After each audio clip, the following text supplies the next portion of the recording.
I really want to talk, I'm talking about health, but I want to talk about hypocrisy and humanity, really. Just picking up really from what Paul said, and just reminding ourselves that 70 years ago, 160,000 young New Zealanders were fighting for their lives and for freedom outside New Zealand.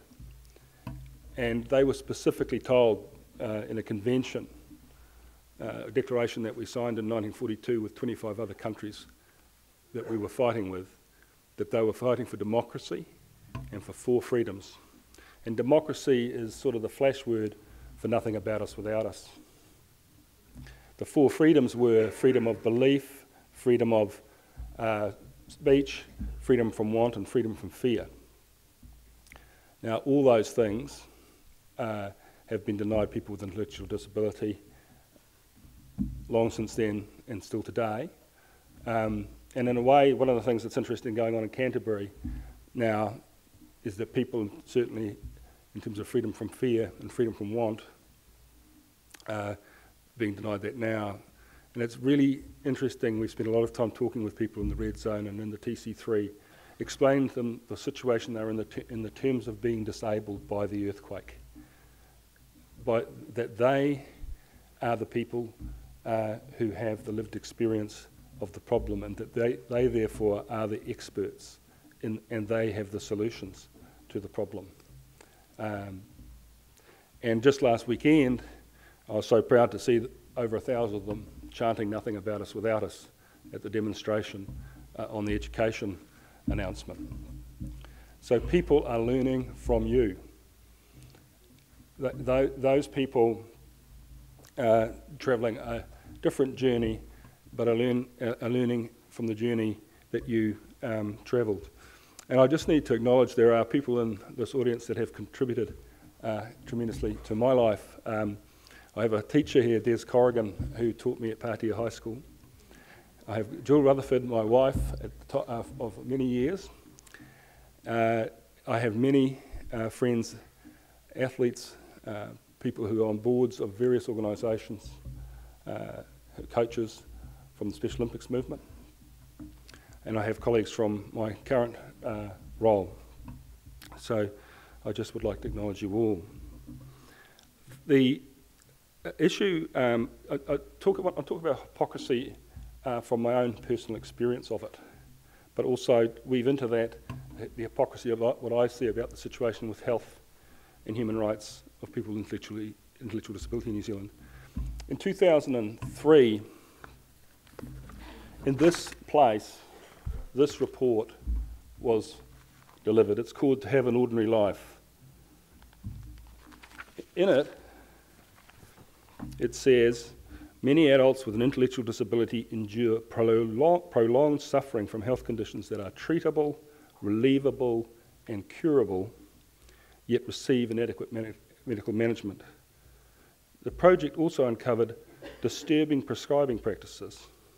The committee recommends that a high priority be given to addressing the neglect of health of adults with intellectual disability.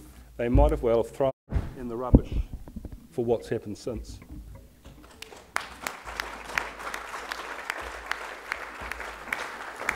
But in 2003, I didn't know about that report.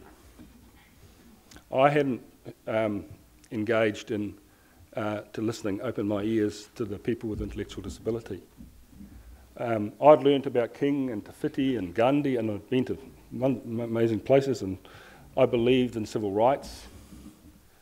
But in my own street in Eastbourne, I would look at a boy with intellectual disability with hostility when he stared across the fence at my children. So what changed from the hypocrite to someone who feels as strongly as I do about what I just said? Well, the thing that changed me most was the athletes that I learned from in Special Olympics. But the biggest things that changed me wasn't their performance on the field.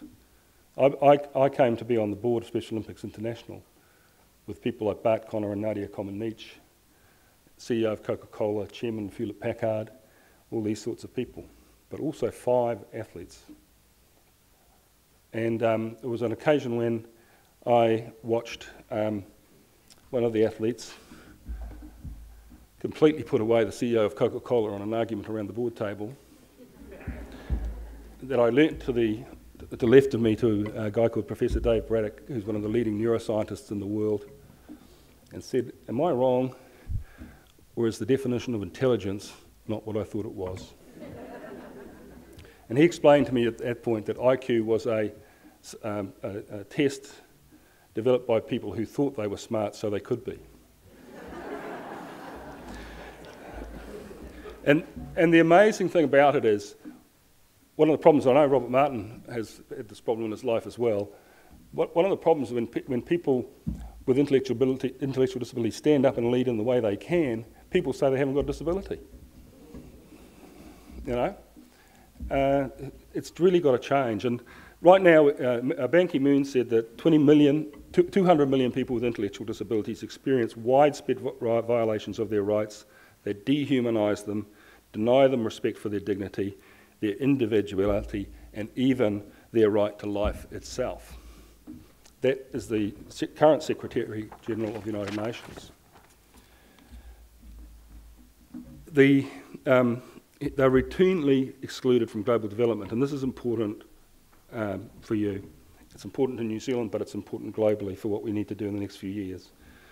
The WHO report on disability had limited data collected on people with intellectual disability. The Convention on the Rights of Disabilities has been ratified, but globally there has been little action. The Clinton Global Initiative member commitments, they focus on other populations. The development organisations CARE, World Vision, Plan and Catholic Relief Services, and even UNICEF, until very recently, have focused on other populations.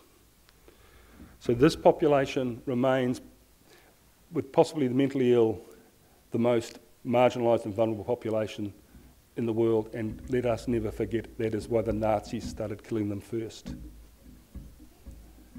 That's why we must fight for their freedom. Special Olympics runs a global health assessment program alongside its games. It's actually the biggest database of any marginalised population in the world, and it's of significant interest to governments in the Asia-Pacific region, I can tell you as a result. It shows that 45% of the athletes treated have untreated tooth decay.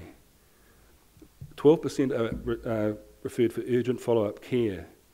25% fail hearing tests. 13% have low bone density. 41% have abnormalities of gait, and 15% have bone deformities. And those figures are as true in New Zealand as they are in the poorest part of the world, with the exception of the dental, where I suspect fluoridation helps a bit. That's what was in that report in 2003. So we're entering into a process now. So what happens with the UN process, and we come to the hypocrisy again. Hypocrisy is when you do something other than what you say. New Zealand fought and died for the Universal Declaration of Human Rights. New Zealand helped write the Universal Declaration of Human Rights. New Zealand's Prime Minister said at the time, Peter Fraser, New Zealand has never shirked its responsibility for democracy and freedom. We have usually paid the highest price in blood. We are not going to do or die anymore. We want a peace treaty. And that's really what the Universal Declaration of Human Rights is. It's the distilled wisdom of the Holocaust and of World War II.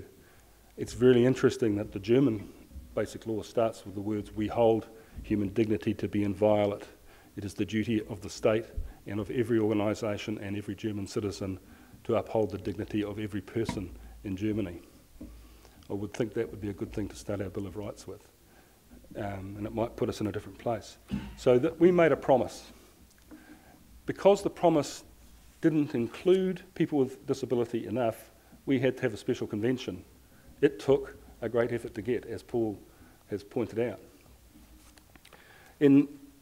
Now that we've got one, but we could have done it anyway under the other processes, there's a number of processes for the 9 conventions and for the two big conventions that are amongst them to hold a state to account. And the way that this happens is that we either go to committees in different parts of the world, in and the government reports to those committees, and people like yourselves can have input, or through your organisations, the Human Rights Commission can have input, and we try and hold the government to account. So there I was in 2007, I think it would have been, 2008, a volunteer chair of an NGO, looking at this process for the first time, wondering how the hell we could respond to it with the resources we had, which were none. But we responded on the health thing, and the government at the time, MFAT ran it, and they agreed, what they said in their report to the Human Rights Committee was that the Minister of Health has approved a work program reviewing how responsiveness and performance of the primary healthcare system can be improved for people with intellectual disabilities. Now at the time, we had good reason to believe, because New Zealand's a small place and people inside the Ministry of Health were telling us other things, that there was no such work program. But we thought, we'll give them a go. There's always 5 years from now, 2013, when we'll be back. And so what I didn't expect to be was the Human Rights Commissioner. And so anyway, I wandered along to the Ministry of Health the other day, and I took that down there, and I took this. I said, do you know the Minister of Health approved a work program? And now some poor minister's going to have to turn up in New York next year and explain what happened. And it was great. The great thing was that the response was honest. And the fact is, they haven't done anything, really. They did 2 things last year which measured that it was just as bad as it was in 2003. So there's something wrong. And what can we and you do about it? Well, over the next year, you're going to get the opportunity, both with the convention and with the Universal Periodic Review of New Zealand, to have input into the report that that the government makes and the report that we make. We shouldn't be really thinking about the report so much as what we can get done in New Zealand because of the pressure of having to do the reports. What commitments can we get out of the government in this area? I think the other thing just to remember in this too is that in 2007 I chaired a meeting at Parliament, which was the report of the Social Services Select Committee to the disability community. And I would have sworn we would have fully implemented by now something like the Western Australian disability services model, instead of playing around with a sort of faint shadow of it in the Bay of Plenty. And we found in a way what the problem is, and it's an interesting problem for us, a challenge. We found in Canterbury what the problem is. The first problem is that the experts will not listen, will not see the people with the lived experience as the experts. All right? That's the first problem. The second problem is that we haven't issued an order like Thad Allen issued to the civil servants facing the Katrina recovery in America. This was his order. He said, I want you to treat every affected person as if they're a member of your family. If you do that, I've got your back. Part of the problem is no one's got the civil servants' back, and no one's issued that order. That would move us forward. The fact they haven't issued that order and haven't got the civil servants back means that the civil servants are incredibly risk averse, which is why they have all these checks and balances. So we've got to crack that as well, and there are opportunities to crack that in the Canterbury earthquake recovery and to use those as models as to how we should go forward.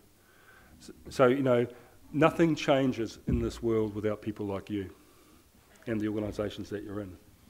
The Human Rights Commission has a job to uphold human rights, and we can support you, but nothing's going to change without your advocacy.